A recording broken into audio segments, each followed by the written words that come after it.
Kemudian ini grup E digadang-gadang dan disebut-sebut menjadi grup neraka ya, karena di dalamnya ada Spanyol, Jerman, Jepang, dan pemenang antara Irlandia Utara dan Costa Rica.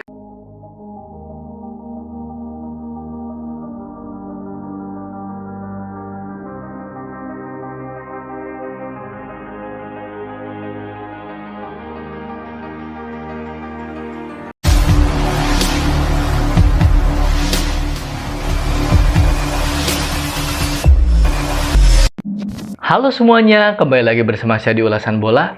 Di channel ini saya akan mengulas apapun tentang sepak bola. Kali ini saya akan mengulas tentang hasil drawing fase grup Piala Dunia 2022 di Qatar. Nah, tapi sebelum teman-teman menyaksikan video ini, alangkah baiknya untuk like, comment, and subscribe channel ini ya, agar teman-teman tidak ketinggalan setiap video terbaru dari channel ini. Nah, seperti yang kita tahu, tadi malam hasil drawing sudah ada ya teman-teman, dan menarik ya. Saya akan sedikit membahas peta kekuatan per grupnya ya teman-teman, dan prediksi saya tentang siapa yang akan melaju di setiap grupnya ya teman-teman. Nah, di grup A itu ada Qatar sebagai tuan rumah, Ekuador, Senegal, dan Belanda. Nah, Qatar sebagai tuan rumah sekaligus debutan Piala Dunia tentu saja tidak mau hanya menjadi bulan-bulanan. Begitupun dengan Ekuador yang mungkin bisa menjadi kuda hitam ya di grup ini. Ada Senegal yang baru saja menjuarai Piala Afrika dan secara dramatis menyingkirkan Mesir di playoff ke Piala Dunia. Dan juga Belanda. Tentu saja sudah melihat lah dari segi peta kekuatan Belanda paling diunggulkan. Nah, siapa yang akan mendampingi? Terus terang saya agak pusing ya teman-teman, karena Qatar faktor tuan rumah tentu saja akan besar ya faktornya, dan persiapan mereka juga cukup matang. Ekuador juga di babak kualifikasi kemarin di zona CONMEBOL cukup bagus penampilannya. Begitupun Senegal yang mungkin boleh dibilang pasca keberhasilan mereka di Piala Dunia 2002 di Korea Jepang, ini adalah generasi terbaik. Siapa tahu di Qatar ini yang juga digelar di Asia, Senegal bisa mengulangi kesuksesannya di Korea Jepang ya 2002. Nah, kemudian di grup B. Di grup B ada Inggris, Iran, Amerika Serikat, dan tim keempat itu menunggu pemenang antara Wales, Ukraina, dan Skotlandia. Ini karena kemarin kan pasca perang sempat tertunda, jadi ada beberapa pertandingan playoff yang masih belum. Tapi ini sudah dipastikan ya timnya antara tadi. Nah, Inggris, Iran, Amerika, dan pemenang Wales, Ukraina, Skotlandia. Tentu saja Inggris menjadi unggulan utama tentu saja. Karena Inggris merupakan semifinalis Piala Dunia 2018, Inggris juga finalis Euro 2020 teman-teman, dan melihat materi pemainnya, kedalaman skuadnya cukup bagus ya teman-teman. Jadi Inggris merupakan salah satu unggulan, bahkan menjadi salah satu unggulan di Piala Dunia 2022 ini. Kemudian ada Iran boleh dibilang tim Asia yang paling tinggi lah ranking FIFA-nya dan langganan Piala Dunia ya teman-teman, Iran itu. Kemudian Amerika Serikat juga tidak bisa diremehkan, dan Wales, Ukraina, atau Skotlandia juga mungkin bagus, tapi saya yakin sih Inggris akan lolos. Mungkin prediksi saya lebih pengen Iran sih, karena saya melihat Iran ini permainannya cukup atraktif ya teman-teman. Mereka punya striker yang bagus juga, tapi kita tidak pernah tahu ya. Di grup C ada Argentina, Arab Saudi, Meksiko, Polandia. Nah, ini juga Argentina diapit oleh para kuda hitam juga nih. Argentina ya jelaslah menjadi unggulan karena dengan materi pemainnya. Mereka juga juara bertahan Copa America kemarin ya teman-teman. Kemudian di kualifikasi Piala Dunia juga mereka tampil impresif, tidak terkalahkan.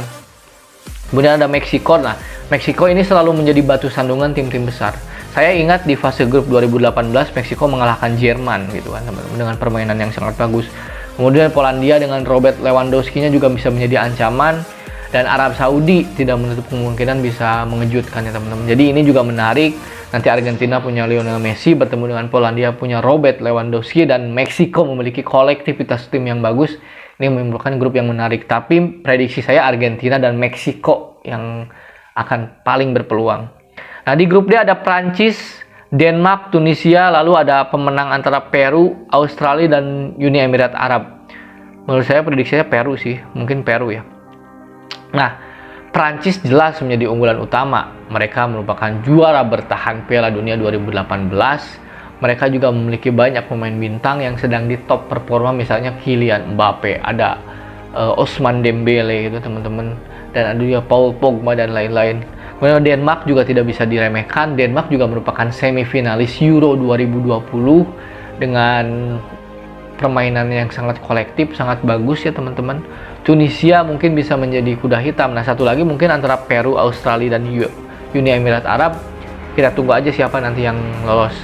Kemudian ini grup E digadang-gadang dan disebut-sebut menjadi grup neraka ya, karena di dalamnya ada Spanyol, Jerman, Jepang, dan pemenang antara Irlandia Utara dan Costa Rica. Tapi kalau kita melihat peta kekuatan, mungkin Costa Rica yang akan mengisi slot di grup ini. Jadi kalau seandainya Spanyol, Costa Rica, Jerman, dan Jepang, ini merupakan benar-benar grup neraka. Karena apa teman-teman?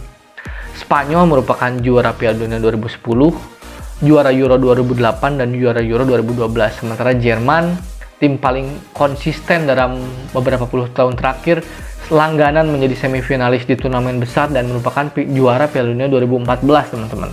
Nah, dan Jepang juga menjadi tim, boleh dibilang tim salah tiga lah dari selain Korea Selatan, Iran. Nah, Jepang ini merupakan tim terbaik Asia juga. Jadi saya teringat di Piala Dunia 2018 bagaimana Jerman harus angkat kaki dari fase grup karena kalah oleh Korea Selatan di laga terakhir. Ini bisa jadi menjadi inspirasi bagi Jepang bahwa tidak ada yang tidak mungkin. Kalau Korea bisa mengalahkan Jerman, kenapa Jepang tidak gitu kan? Nah, begitupun Spanyol. Spanyol juga, meskipun saya melihat Spanyol ini agak kurang di sektor penyerangan, tapi mereka memiliki gelandang-gelandang penopang yang bagus, lini pertahanan yang bagus, sehingga sirkulasi bola mereka itu bagus dari kaki ke kaki. Jadi pemain saya pun sering mencetak gol. Nah, saya unggulkan Spanyol dan Jerman tentu saja. Mungkin berimbang lah antara Spanyol dan Jerman, tapi mungkin nanti Jepang bisa memberi kejutan, kita tidak tahu. Kemudian grup F, Belgia, Kanada, Maroko, dan Kroasia. Jika melihat dari komposisi pemain dan statistik, tentu saja Belgia dan Kroasia yang diunggulkan. Tapi juga, nah ini menarik ini teman-teman. Kroasia merupakan finalis Piala Dunia 2018. Belgia, tim yang dalam 3 turnamen besar terakhir selalu dijagokan, tapi selalu gagal.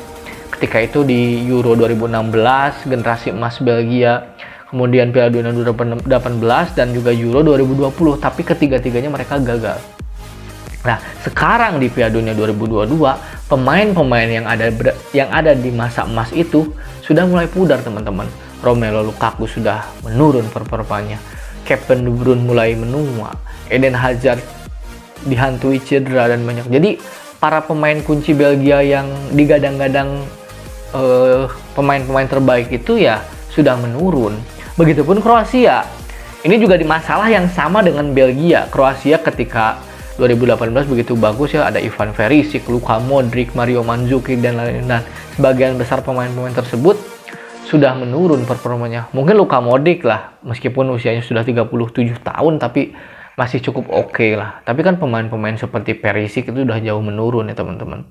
Begitupun ada Kanada yang 36 tahun, absen di Piala Dunia, terakhir main di Piala Dunia tahun 86, kemudian hadir lagi di 2022, dengan Alphonso Davies-nya, wonderkid asal Bayern Munchen ini ya bisa jadi memberi kejutan. Ada Maroko juga mungkin yang banyak pemainnya bermain di Liga Eropa, tapi tetap saya unggulkan Belgia dan Kroasia. Di grup G ada Brazil, Serbia, Swiss, Kamerun. Nah, ini juga Brazil diapit oleh 3 kuda hitam. Karena apa? Serbia juga sekarang banyak pemain-pemainnya yang bagus yang bermain di Liga top Eropa ya. Ada juga Swiss. Swiss kemarin memaksa Italia untuk menjadi runner up, sampai akhirnya Italia gagal ke Piala Dunia. Swiss juga tidak bisa diremehkan. Begitupun Kamerun. Kamerun juga sekarang skuadnya cukup oke lah. Jadi kalau saya bilang antara Serbia dan Swiss akan mendampingi Brazil gitu kan. Saya tidak tahu antara Serbia dan Swiss. Di grup A ada Portugal, Ghana, Uruguay, Korsel. Nah, ini juga sama. Ini Portugal tidak akan semudah itu loh. Ada Ghana, Uruguay, Kroasia, Korea Selatan. Ghana di 2010 mengejutkan ya teman-teman. Mereka lolos sampai ke babak 8 besar sebelum akhirnya harus kalah dari Uruguay. Nah, ini juga akan menjadi balas dendam tentu Uruguay, betapa ketika itu Ghana akan mengakhiri pertandingan tidak sampai adu penalti, mendapatkan penalti di babak extra time, sundulan kepalanya sudah hampir gol pemain Ghana. Kemudian ada insiden yang sangat memorable ketika Luis Suarez menepis bola dengan tangannya dan Luis Suarez diusir dengan kartu merah, dan penalti pemain Ghana gagal, dan di situ Uruguay melaju ke babak berikutnya. Nah, begitupun Portugal. Portugal ini disingkirkan oleh Uruguay di Piala Dunia 2018 di babak 16 besar. Nah, dan juga Korea Selatan, tim penuh kejutan. 2002 mereka sampai semifinal, juga menyulitkan tim-tim besar. Di 2018, Korsel juga mengalahkan Jerman. Jadi, Korsel tidak bisa dianggap remeh, teman-teman. Jadi, ini bukan tugas yang mudah bagi Portugal ya. Apalagi Portugal ini tim yang dikenal apa ya? Kalau orang bilang penuh hoki loh gitu. Dia di fase grup tidak terlalu bagus, tapi ketika memasuki babak 16 besar bagus. Jadi ini merupakan apa ya, tugas berat bagi Portugal ya. Nah, mungkin prediksi saya Portugal dan Uruguay akan lolos ke babak berikutnya. Nah, mungkin itu teman-teman review dari saya dan sedikit prediksi lah, karena Piala Dunia di Qatar ini harus digelar di bulan November, karena biasanya sebelum-sebelumnya Piala Dunia selalu digelar di bulan Juni-Juli ya. Tapi karena di Qatar yang mempertimbangkan aspek cuaca mungkin, sehingga digeser ke November gitu teman-teman. Mudah-mudahan dukung terus jagoan teman-teman di Piala Dunia nanti. Saya juga tidak sabar untuk menyaksikannya ya. Tetap dukung tim kalian dengan sportif, dan salam olahraga.